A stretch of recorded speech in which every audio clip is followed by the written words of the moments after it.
রাসূলুল্লাহ সাল্লাল্লাহু আলাইহি ওয়াসাল্লামকে সাহাবায়ে কেরাম জিজ্ঞেস করলেন, ক্বালু আসহাবু রাসূলিল্লাহ সাল্লাল্লাহু আলাইহি ওয়াসাল্লাম মা হাযিহিল আদাহিয়া, নবী গো আমরা যে কুরবানিটা দিব এই কুরবানিটা কি? আমরা যে কুরবানি দিব এই কুরবানিটা কি, কেমন বা দিব? রাসূলুল্লাহ সাল্লাল্লাহু তাআলা আলাইহি ওয়াসাল্লাম উত্তর দিলেন, ও আমার সাহাবীরা, তোমরা কোরবানিটা কি বুঝতে চাচ্ছ? কেন আমরা কোরবানি দিব তা তোমরা জানতে চেয়েছ? ও আমার সাহাবীরা শোনো, সুন্নাতু আবিকুম ইব্রাহিম খলিল। সুবহানাল্লাহ বলুন। ও আমার সাহাবীরা, ও আমার উম্মতেরা, এই কুরবানি আমি এমনি দেই নাই, এই কুরবানি আমি নিজে নিজে দেই নাই। এক হলো আল্লাহর হুকুম, দুই হলো আমার জাতির পিতা, আমার বংশের পিতা, আমার জাতির পিতা ইব্রাহিম খলিলুল্লাহ কুরবানি দিয়েছেন। এই জন্য ইব্রাহিম খলিলুল্লাহর সুন্নাত আমি রাসূলুল্লাহ পালন করি। ও আমার উম্মতেরা, ইব্রাহিম আলাইহিস সালাম কুরবানির মাধ্যমে আল্লাহর নৈকট্য হাসিল করেছেন। কুরবানিটা কি দিয়েছেন? তিনি বিভিন্ন পরীক্ষার মাধ্যমে কুরবানি দিয়েছেন। কুরবানি দিয়ে তিনি মহান আল্লাহর খলিল হয়েছেন। ও আল্লাহ, এতই কেন তুমি পরীক্ষা করলা, যাচাই করলা? আল্লাহ বলেন, জগৎবাসীকে একটা বাস্তবতা শিক্ষা দেওয়ার জন্য, জগৎবাসীকে বোঝায় দেওয়ার জন্য আমি ইব্রাহিম ও খলিলুল্লাহর মাধ্যমে আমি পরীক্ষা নিয়েছি। এই পরীক্ষার উদ্দেশ্য হলো আমি ইব্রাহিম ও খলিলুল্লাহকে আমার বন্ধু করব, আমার খলিল করব। বন্ধু করতে গেলে যাচাই করতে হয়, পরীক্ষা করতে হয়, কুরবানি দিতে হয়। যাচাই বাছাই ছাড়া বন্ধু গ্রহণ করলে এই বন্ধু টিকে না। দুনিয়ার গোটা জগৎবাসীকে ওই কথাটা বোঝায় দেওয়ার জন্য যাকে তোমরা বন্ধু হিসেবে গ্রহণ করবে তারে যাচাই বাছাই করে নিবে, পরীক্ষা করে নিবে। যদি পরীক্ষায় সে ফার্স্ট হয়ে যায় তাইলে সে তোমার খলিল হয়ে যাবে। পরীক্ষার মাধ্যমে, কুরবানির মাধ্যমে আমার আল্লাহ ইব্রাহিম আলাইহিস সালামকে খলিলুল্লাহ বানাইছে। যদি বলেন সুবহানাল্লাহ। কি বানাইছে?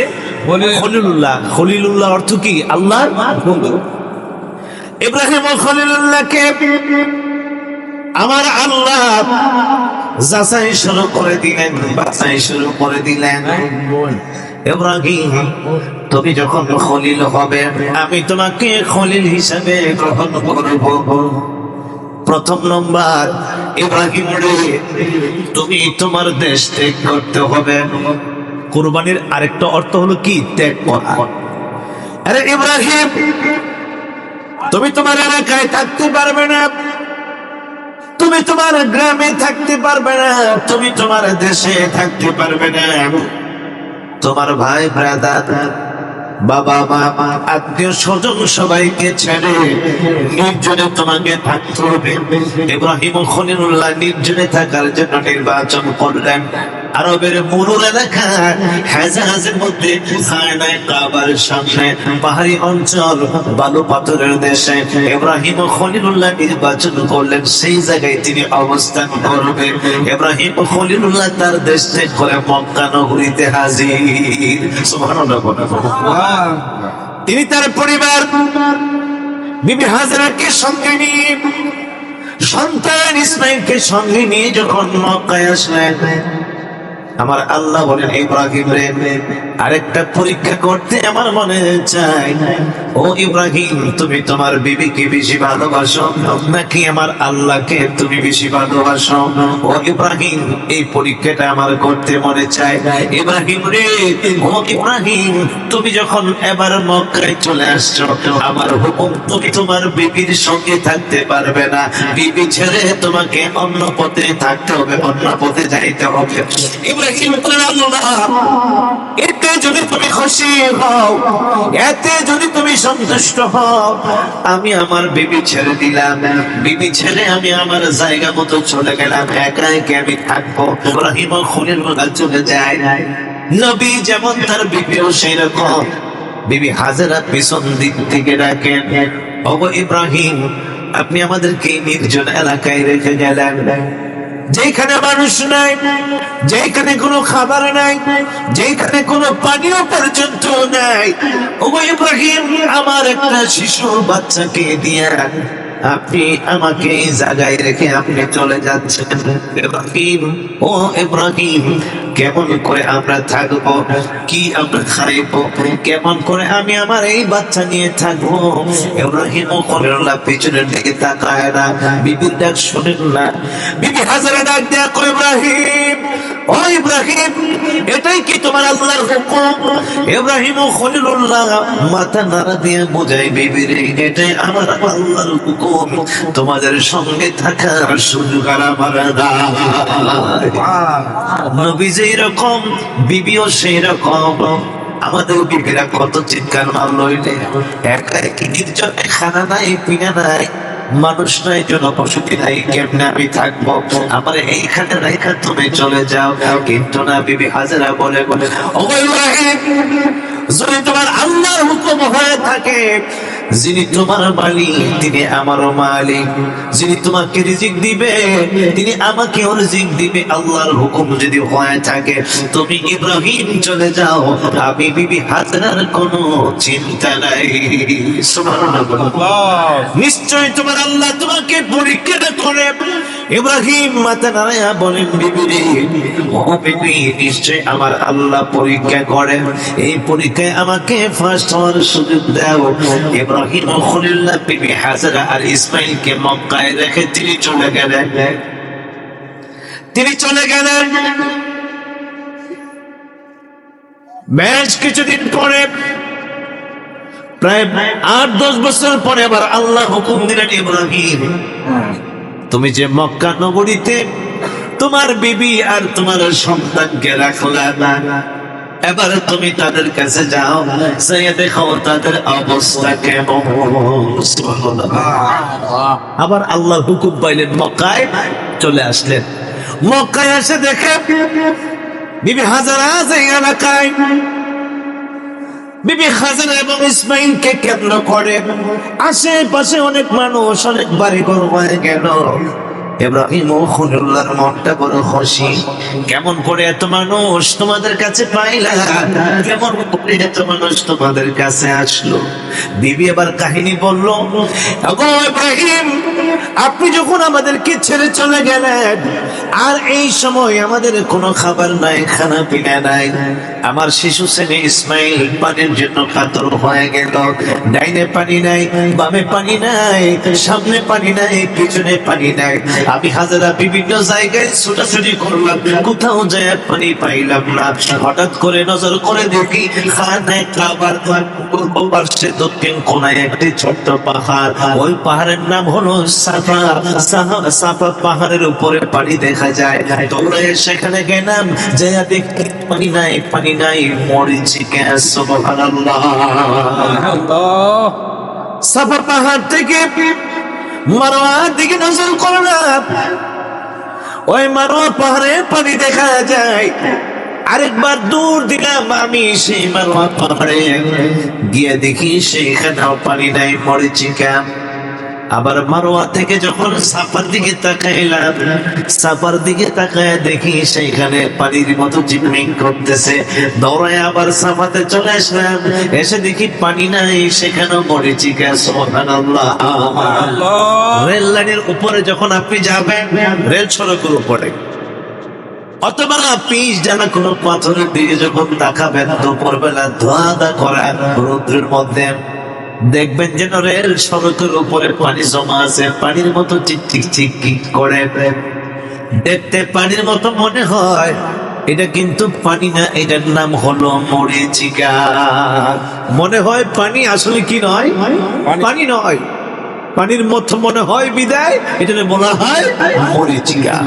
বিবি হাজেরা ওই মরিচিকা দেখে দেখে পানি মনে করে একবার গেলেন সাফাতে, আরেকবার গেলেন মারওয়াতে, একবার গেলেন মারওয়াতে, আরেকবার গেলেন সাফাতে। এইভাবে 7 বার দৌড়াদৌড়ি করেছে। কয়বার? 7 বার। 7 বার দৌড়াদৌড়ি করেও কোনো পানি নাই। আমার আল্লাহ বলেন, বিবি হাজেরা রে, তুমি যে এই 2টা পাহাড়ে দৌড়াদৌড়ি করেছো, তোমার কদমটা লাগায়া আমি আল্লাহর কাছে বড় ভালো লাগছে। সুবহানাল্লাহ। আমি আল্লাহর কাছে বড় ভালো লাগছে। ও হাজেরা, তোমার এই কর্মটা আমি আল্লাহর কাছে বড় প্রিয় লাগছে।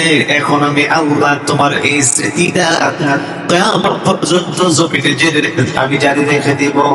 এ হাজেরা, এই মক্কায় যারা আসবে হজ করার জন্য, এই মক্কায় যারা আসবে উমরা করার জন্য, হজকারীদের জন্য আর উমরাকারীদের জন্য আমি আল্লাহ ওয়াজিব করে দিলাম, যদি এই 2 পাহাড়ে দৌড়াদৌড়ি না করে, এই 2 পাহাড়ে না যায়, তার হজ হবে না, উমরাও হবে না। বিসমিল্লাহির রহমানির রহিম। ইন্নাস সাফা ওয়াল মারওয়াতা মিন শাআইরিল্লাহ। আল্লাহু আকবার। আল্লাহু আকবার। নিশ্চয় সাফা এবং মারওয়া আল্লাহর নিদর্শন। সুবহানাল্লাহ। সাফা মারওয়া কি নামাজ পড়ে? নামাজ পড়ে। সাফা মারওয়া কি রুকু করে? সাফা মারওয়া কি সিজদা করে? সাফা মারওয়া কি কুরবানি করে? ও সাফা ও মারওয়া, তোমারে তো ইজ্জত, তোমারে তো বড় সম্মান, তুমি আল্লাহর নিদর্শন কেমন করে হলে? সাফা মারওয়া বলবে, আমি একটা ছোট্ট পাথরের পাহাড়, আমার ইজ্জত নাই, সম্মান নাই। আমার ইজ্জত সম্মান বাড়ার পিছনে কারণ হলো আমি পাহাড়ের মধ্যে একজন আল্লাহর প্রিয় বান্দী কদম লাগাইলো। আমার আল্লাহর প্রিয় বান্দী আমি পাহাড়ের মধ্যে কদম লাগার কারণে আমার আল্লাহ আমি পাহাড়ের মর্যাদা বাড়াইয়া দিয়েছি। বিবি হাজেরা ওই পাহাড়গুলোর মধ্যে পাও লাগায়া দৌড়াদৌড়ি করেছেন, পানি পাইলেন না। কয়বার গেলেন? 7 বার। কয়বার? 7 বার গেলেন, পানি পাইলেন না, পানি পাইলেন না। স্বামী ইব্রাহিম খলিলুল্লাহর কাছে বলেন, আমি ওই 2টা পাহাড়ে 7 বার দৌড়াদৌড়ি করলাম, পানি মনে করে আমি বারে বারে যাই, পানি মনে করে আমি বারে বারে যাই, কিন্তু পানি পায় না। স্বামী গো, পানি না পাইয়া যখন আমি আমার সন্তানের কাছে চলে আসলাম, সন্তানের কাছে এসে দেখি সন্তানের পায়ের নিচে পানির ফোয়ারা। ডাইনে বামে এত তালাশ করলাম, কোথাও পানি পাইলাম না। কিন্তু আমি এসে দেখি আমার ইসমাইল যেখানে শোয়া, ইসমাইলের পায়ের আঘাতে পানি বাইর হচ্ছে, পানি বাইর হচ্ছে। উপর থেকে আওয়াজ আসলো, জব জব, মানে বাঁধো বাঁধো, এই পানির পার বাঁধো। বিবি হাজেরা বালু মাটি দিয়ে পানির পার বাঁধলেন। এই জন্য এই কূপের নাম হয়ে গেল জমজম। সুবহানাল্লাহ। জমজম মানে বাঁধো বাঁধো। বিবি হাজেরা পার বাঁধলেন। এখন ওখান থেকে পানি আসে, পানি আসে। এই খবর গোটা এরিয়াতে পৌঁছে গেল। মক্কায় পানির কূপ পাওয়া গেল, যে কূপের পানি বড় সুস্বাদু, কূপের পানি বড় মিষ্টি। বিজ্ঞান প্রমাণ করেছেন যত মিনারেল ওয়াটার পৃথিবীতে আছে, কত মেডিসিন দিয়ে পানি পরিষ্কার করে, কিন্তু জমজমের পানি এমন শক্তিশালী পানি, এমন মিনারেল ওয়াটার, 1000 মিনারেল ওয়াটারের চাইতে জমজমের পানি আরো বিশুদ্ধ।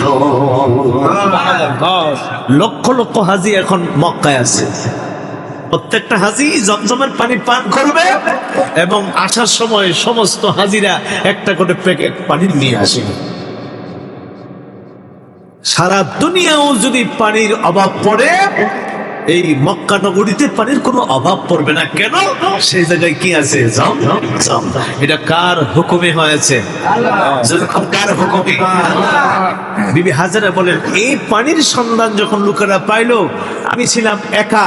এই পানির কারণে আশেপাশে একজন দুইজন করতে করতে করতে করতে বহু মানুষের জনবসতি মক্কা নগরীতে হয়ে গেল। সুবহানাল্লাহ।